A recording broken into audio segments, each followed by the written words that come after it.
Hey, welcome back to My Opinion. Someone had some more real estate questions for me, and they want to know a little bit about credit scores and what does it take, and where do your credit scores, where do your credit scores need to be to get a house? So I'll touch briefly on that a little bit. Your credit score can range anywhere from, I think, 300 all the way up to about 850. Your credit scores are very important. I'm sure you know that, but if you don't, credit scores are very important because it kind of dictates what kind of interest rate that you'll get. Now, since the housing market went belly up, it kind of changed the whole structure of the way the banks were doing their loaning process based on your credit scores. See, used to, back before 2010, you could probably get a loan with little to no money down with a 600, a little over 600 something credit score.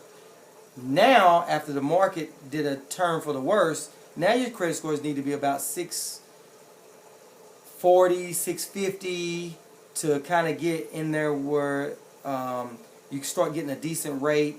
If you can get over, if you have over a 700 credit score, it's about 720. That's fairly good credit. Excellent credit would be 850. Now, what you need to do is you definitely need to go someplace and pull your credit report and see where your credit report is. Like, you can use a company called like Credit Karma. You can sign in, it's free. They'll kind of tell you where your credit scores are. I think when you look at it, your credit scores that are on there, I think they have TransUnion, Equifax, because you have three credit bureaus. That's Experian, TransUnion, and Equifax.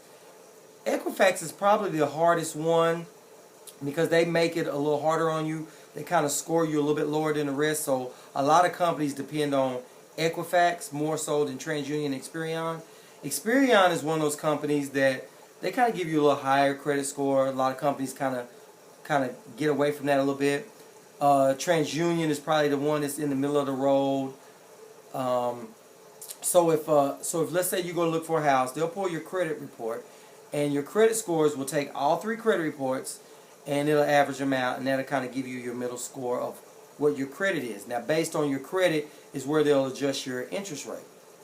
Now, what I would do is I would definitely pull my credit report to see what's on there, because a lot of times you have like hospital bills. Now, hospital bills don't bring your credit scores down as much as they used to, because now they kind of restructured this whole credit thing, but you still need to pay those hospital bills and stuff. But if you look through it, let's say you had like a Comcast bill or a Sprint bill or AT&T bill that's on there, one that you've paid off before, it could be lingering on your credit, still bringing your scores down. Then again, you might owe them, and it might be some kind of dispute, and you just don't feel like you should pay them that bill because your bill was wrong. Now, what you can do is you can call that company up and say, "Hey, Sprint," or "Hey, AT&T, it says I owe you a $500 bill, and I don't think I really owe you that much, but it's on my credit report. So can we come to a settlement?" And what companies will do, like if you have a $500 bill, sometimes they'll settle for maybe half or a little over half. But just make sure that if they do, that they give it to you in writing, that they will take it off your credit report, because if you pay it, it's not guaranteed that they will take it off, which after you pay it, your credit score still could be pulled down by them not taking it off your credit report.